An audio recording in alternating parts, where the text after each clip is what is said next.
The following was recorded in front of a live studio audience at the Studio 21 Podcast Cafe. This is the United Podcast Network.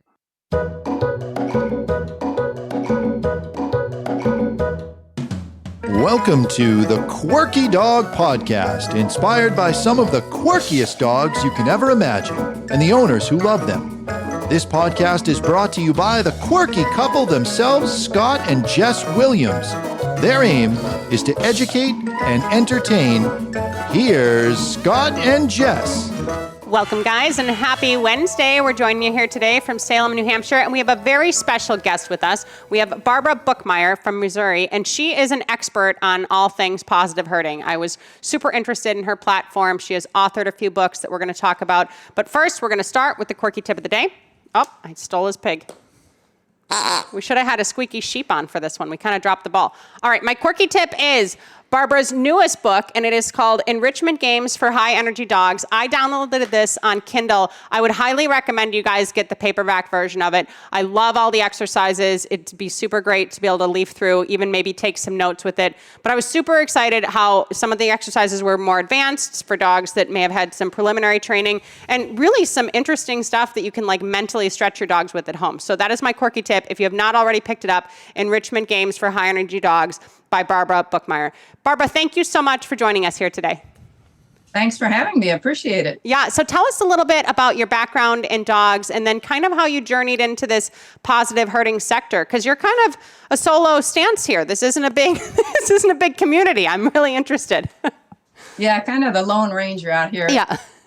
I started with golden retrievers, and then I raised a guiding eye, a black lab, and got into more golden retrievers, obedience. And we moved onto a farm. Met my husband, moved on to a farm, and I got an Australian Shepherd who was afraid of everything. So I ended up getting a Border Collie puppy. And, I thought, well, this would be so cool, to learn how to herd. And so I started working with her. And how that went was a friend told me, every time you move, you go the wrong direction. So that was kind of like the basis for my start. And I think it is for most people because so much is going on. It's like overwhelming. But I persevered, and we were living in upstate New York on a dairy at that time. We then moved to Missouri and eventually started a dairy here. But I got hooked up with a man locally, and he was a traditional trainer, and I took lessons from him once a week with another friend. And I learned herding, traditional herding, but I kept, you'd see things in the dogs and you'd think, there must be a better way to do this. And finally, I felt I needed to do something. And I won an open trial, and I just felt like, well, do I want to try and run with big dogs, or do I want to do something different? And I really couldn't get away every weekend, and I really didn't want to do that. So I thought, well, there must be a better way. Maybe, I'll go online. And I did, and I found balance training. And so I was a balance trainer for like 2 or 3 days until I realized that probably wasn't the best way. And so I got into positive training and just started from scratch. And I picked up a clicker and I said, how hard can this be? And boy, was I going to find out. And I had a lot of people tell me, oh, it's impossible. You can't train herding positively. But the breakthrough came. I was working with my dogs. I had 2 older dogs that were traditionally trained, and I had a younger dog. And I couldn't get my younger dog to take treats. But of course, I was only like 15 feet from the sheep. And so I was sitting on a milk crate because we had a dairy. And I had these, I had hamburger. I had great treats. And I'm just sitting there thinking, and one of my older dogs came over and sniffed around. And I said, oh, would you like a treat? And she's like, yeah. And so I called my other dog over. Well, she would eat also. And so I said, okay, it's possible. I'm just, I just don't know what I'm doing. So I just started taking courses, and the real breakthrough came. I went to some Bob Bailey and Parveen Farhudi chicken workshops. And that was like the light came on. And Kay Lawrence had always said, yes, it's possible. But, it's really hard to come up with a new way that when people tell you what you're doing is impossible. Yeah, well, But, and especially with one of the longest standing dog sports out there. We touched on it a little bit before we started recording, but I mean, herding has changed a lot just in the last few decades. It's just not as popular as it used to be, and it's certainly not used as functionally. But yes, people were very ingrained, and this is how we do it, and this is how the dog learns, and this is the only way it will work. So tell us a little bit about how you introduce the foundational stuff away from the sheep, because I think that's a key component to not setting the dogs up to fail right from the get-go. Exactly. Well, I start out with just getting the dog to engage with me when they can see sheep or smell sheep. And even before that, just general distraction training. Can the dog do it when I shake a tug in front of their face? Because for most herding dogs, movement is just like, drives them crazy. They just get so focused, they can't think. And so I start with engagement. Can you take a treat? Can you tug with me with sheep in the distance? And I keep moving closer and closer to pen sheep. I like to start with pen sheep because most dogs want to control movement. And if the sheep are in a small pen, the dog understands they don't have to worry about the sheep getting away. So you've eliminated that problem. They're overwhelmed enough already. So let's, eliminate as many problems as we can. So I bring them closer and closer as they're capable. And eventually they can be right near the sheep. They can tug, they can take a treat. Then we start over, or we incorporate it along the way. Well, can you sit when I ask you? Can you back up? Can you lie down? Can you heel with me and come near the sheep? And so that's the next thing I work on. So basically, I'm just doing obedience things initially till they can do it near sheep. And then I start teaching the skills. I get away from the sheep and I start teaching skills with cones and a flirt pole, because for most herding dogs, they see that squirrel or rat on the end of a flirt pole, which a flirt pole is a long pole that's usually flexible with a long string, like a lunge whip with a toy on the end. But boy, you move that toy and it's like it's live. And so I use that to teach flanks, the circling, the walk in, the stop, the back up, the move out away from stock while they flank, and move closer, speed up, slow down. I do all that without sheep. And eventually, if we get to it, I teach how to shed, which is separating sheep and holding some apart. And I teach that with a cone line and a tug. And then eventually I use like dog crates, something bigger.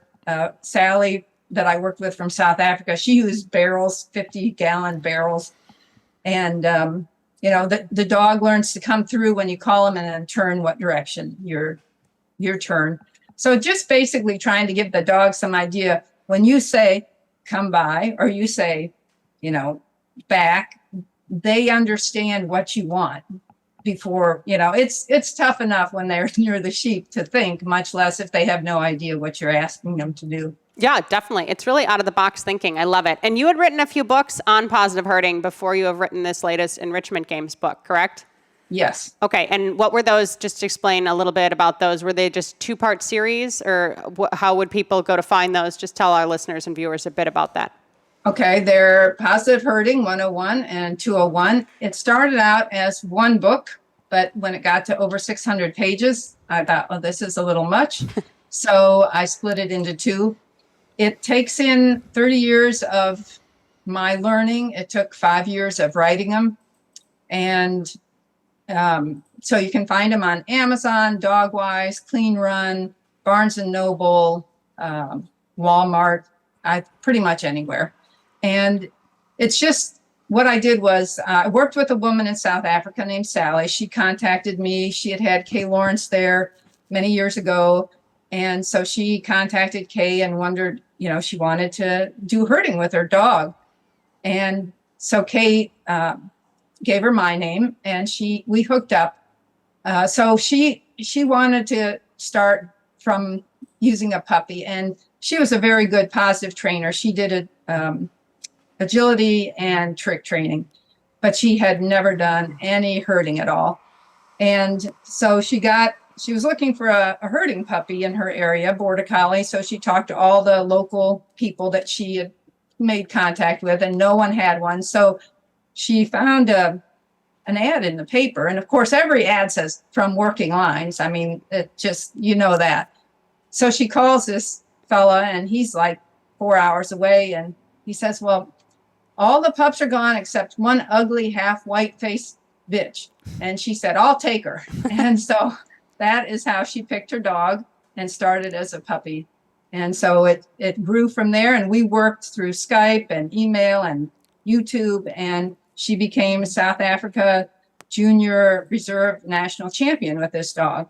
Awesome. And so what was so cool is I never, Ren is her dog. I never touched her. I never, we're thousands of miles away, but she's an amazing person, and she has an amazing dog. So that's how then I got Sir, my youngest dog, which he's not so young anymore. He's 8, but I kept a journal. And because I asked Sally, I'd say, well, how did we teach Ren this or so? And she said, I don't remember. I'm like, oh my gosh, somebody's got to write this down, because that's the other thing I hear all the time is, well, I took my dog to a trainer and we did some stuff, and I didn't really like it. And on the way home, I thought, there's got to be a way to do this positively. And I thought, we can't all start to reinvent the wheel. Yeah. And plus, most people aren't open handlers. They don't even know where they're going. Mm-hmm. So it's pretty difficult for them to, know which direction would be best to go. And I also would tell people, I would like to think of my books as not the last book on positive herding, but the first, because as Bob Bailey always says, when you finish training, you should think, well, how could I do it better? And that's like teaching the flanks in a new way in the latest book. Oh, this is a better way. Let's do this. And plus, you have to adapt for every dog and for every handler. That comes in line with my thinking when you said it took 5 years to write the book. What you wrote 5 years ago is already obsolete. So it's the last quarter of the book that's current. Yeah. That's what I was going to ask. Are you advancing still? Like, do you have virtual students that you're working with still and everything? Is kind of your method set in the way that you originally put it out, or is it still evolving in different ways? Just touch on that a bit.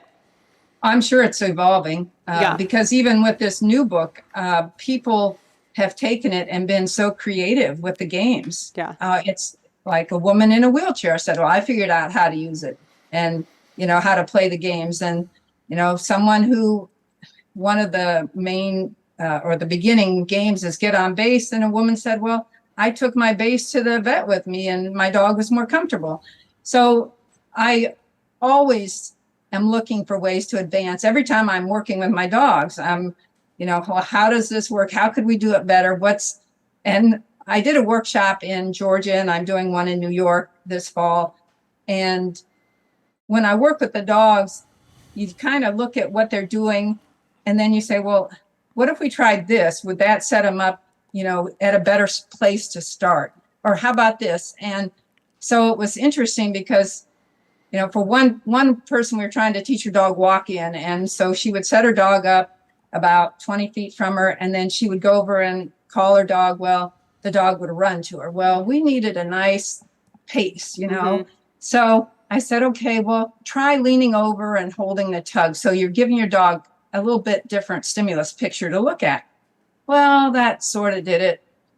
Not so good. So I said, well, we got a chair. I said, so you sit down in the chair. Well, every time she'd go to sit down, the dog would start coming in beautifully, but she hadn't released the dog. So she would be like, oh, no, can't do that.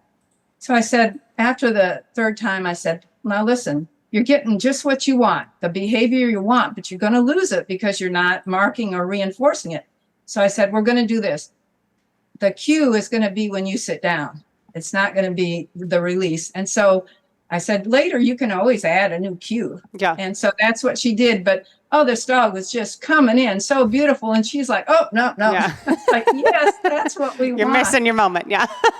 So, and one dog we had, when you put a tug down, it would run. But if you placed a big treat down, which it, wasn't used to coming into a treat, it would come in nice and slow. So, yeah, I'd say I like to be creative, and I'm just amazed what people think of, and everybody is different in their experience, and their dogs are all different and have different bases of knowledge. So I'm all for start here. But, obviously there's a lot of ways to train herding and a lot of ways to train agility and everything else. So certainly there's going to be, ways to adapt this. I sure hope so. Yeah. But the possibilities are endless depending on people's creativity. I have a question for you. Starting with a working Border Collie, what is the time frame, generally speaking, where you can get this dog on loose sheep? So you're working your foundation. What kind of time frame are we looking at? I think that, of course, it depends. That's just obvious. generally speaking. That's a big one. I'd say, I feel like if I got a puppy now, traditionally, they don't put dogs on sheep till they're a year old because they don't think they're grown, developed enough mentally and physically. I don't know why you wouldn't be able to have a dog on loose sheep by then, at least, or within another 6 months after that. 18 months or so.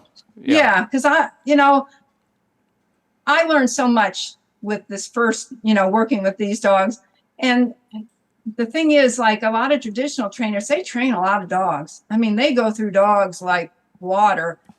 But I've had a friend who always wants to offer me a puppy. She said, well, just take it and work with it and then give it back. It's like, I'm not going to, put time in and get all attached to this dog. And so, and I'm sure I'd get a wholly different dog than what I have now. So it'd be different. But I think 18 months. As long as you're putting the foundation in and doing the steps appropriately. Yeah. Yeah, I think that would be reasonable. 2 years.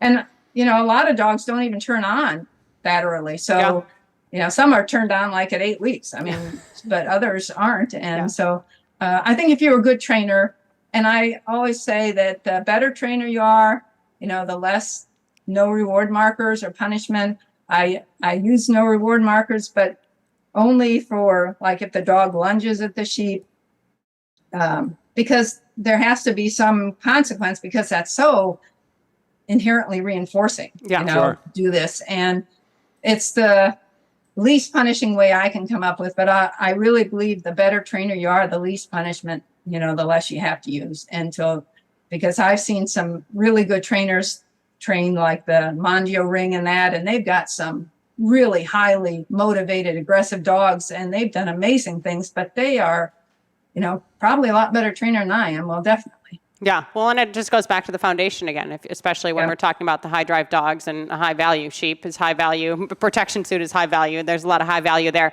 I'm curious, I don't know if you've seen it, but have you seen the series Muster Dogs? I've seen a little bit of that. Yeah, it was, I just was curious if you'd seen it. It's just kind of a wholesome little vibe for people that don't really understand, what an actual working dog's life is like. And that's with Kelpies, not Border Collies. I think that first series, I was just curious if you'd seen it or not. They're clearly not all positive on that show, but overall, it's not as hard and traditional as some herding has been, definitely. Yes. Yeah, I watched a little bit, but with everything with my books coming out and stuff, I've been more focused on that. And no, I haven't really watched them, specifically. Getting the priorities in order. Very good, Barbara. Do you still compete now, or are you mostly just teaching and writing? I mostly teach and write. Okay. I used to compete. And one thing that's changed is in my area, it used to be a lot of sheepdog trials. And I don't really we have cattle here on the farm now. I don't usually work my dog on cattle because, well, first of all, I kind of did a stupid thing. When he was a puppy, I introduced him unknowingly to cattle. I was teaching recalls, and there's a place in the back where it's a road, and it goes down, and it's cut into the banks. So the banks are about 10 feet high. And it's shaded, it's beautiful. So I was working there. Well, then these cattle are right across the fence there. I didn't know they were there. Well, they came, and of course this, 8-10-week-old puppies looking up about 15 feet at these cattle. I think that kind of intimidated him. Yeah. And so, but the other thing is, so now, and I've known of some people that their dogs have been killed by cattle. So I don't really use my dogs on cattle. And in this area, they've really gone to a lot of cattle trials. But the other thing is, if you want to be really into it, you need to try a lot. And I just really enjoy working with my dogs. I mean, once I won this nice dog box, I said, well, what am I going to win that's better than this? You know, and it just was like, I love to geek out on behavior and that kind of stuff. So I've made more friends in that type of area in the dog world, in the positive dog training. And so, you know, not that I don't have friends still in the herding world, but I know they think I'm completely crazy. They thought I was crazy before, but now they absolutely know. Well, it's hard to find sheep to work dogs on. I mean, when you look nationwide in this country, you need some land, you need sheep, and it's nice to have sheep that are already dog-wise so that they can actually take some young dogs and not do stupid crap that's going to throw the dog way off. And it's just not easy. It's not easy to find that. So it's neat if you can do something, you know, a lot of foundational work without the sheep, because once they kind of know the game, you could have them herd chickens. You could have them herd all kinds of different animals, things that are easier to get your hands on and take up less space. Because really, you're into it for the training more than the trophies. So it doesn't have to be about sheep.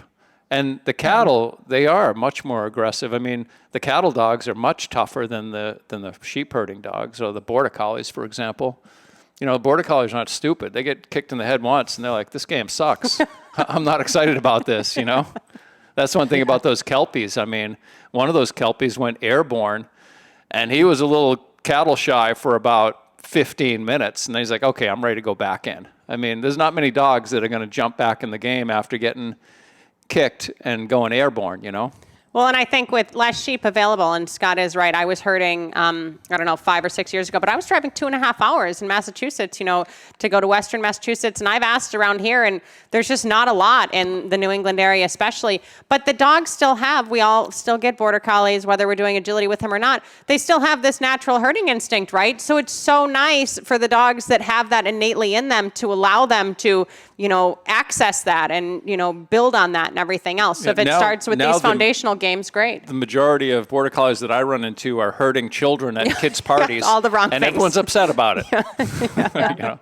And you also find that a lot of the agility dogs, to me, they've bred them in a different way. I mean, they tend to be tall and narrow-chested, and, you know, they're breeding for speed, and it's probably not the best, you know, for the herding dog. Right. They're so good with them. As far as the border collies, they've got some tough lines that'll take that, just like the Kelpies will. I mean, these guys and women that run the cattle dogs, you know, they're tough. And a lot of dogs can work sheep and cattle, but if you're going to work cattle a lot and use them on a daily basis, you need a pretty tough dog. Yeah. You know? Or you got to hobble the cattle, one or the other. Stop it.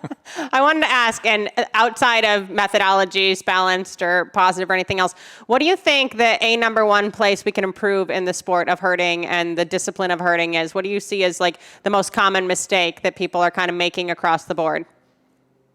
In herding, just in general. In traditional herding? Yeah, in all herding, whether they're doing it, I guess traditional, because the positive herding wouldn't be making the same mistake. Well, the thing that my big grief or bugaboo is, when I was taught herding by this man, he's really good stockman. And I say, we don't have herding trials anymore. We have handler trials, because these people go out and if you listen to their whistles, it's like you're in a jungle. It's whistle, whistle, whistle, whistle, whistle, whistle. And they're really telling that dog every step to take, every move to make, how fast to take it, when to stop, when to turn. And it's not just, you know, once in a while, it's now. And they're so precise. And what I learned is you let the dog use its ability, and you set a line, and the dog learns to hold that line. And yes, if the stock starts to go off, you correct, you know, you help the dog. But generally, you want the dog to use their abilities. And that's what I really loved about the dogs, is seeing them use their ability, because it's so amazing. And so that's, I guess, my big thing I don't like about trialing, however you're doing it, is I think it's gotten too much to be they're so precise that the dogs, you have to have a certain dog that really will let you handle them every step of the way. And so it makes it, I like to see the dogs do more themselves. And so some of the trials are set up more as what I want to say, not practical, more practical, so that they're not, well, this line, isn't exact. And it's a little more, what you'd normally do with a dog. But I love to see the dogs use their ability. Yeah, not taking too much power from the dog. That's interesting. I just wondered your way in there. Is there anything else we missed as far as your books or your methodology or seminars that are upcoming for you, just that you wanted to tell people about? Yeah, the book's out. The 2 herding books are out.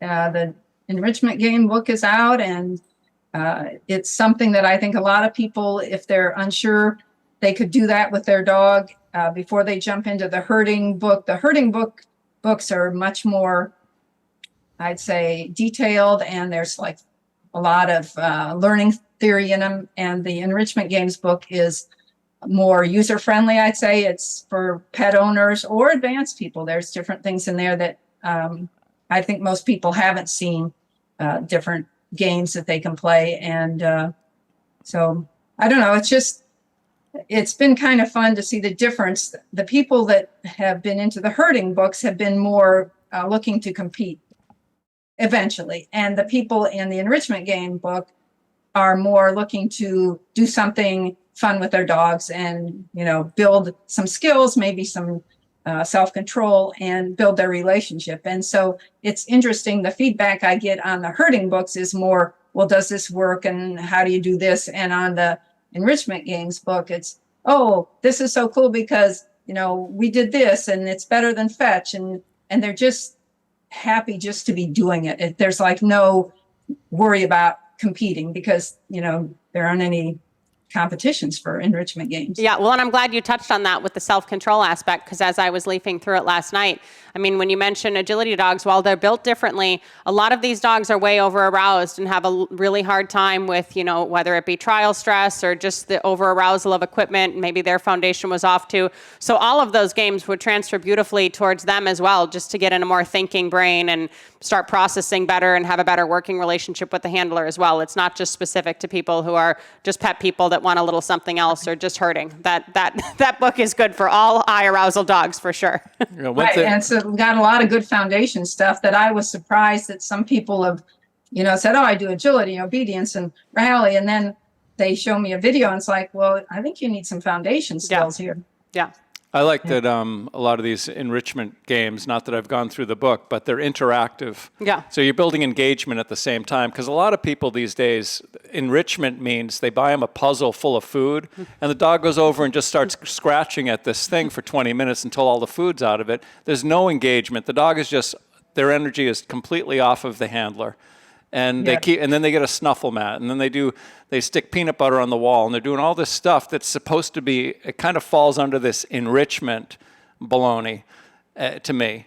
Whereas the biggest problem people have, and I'm thinking about pet owners because I do a lot of pet obedience, is that complete lack of engagement.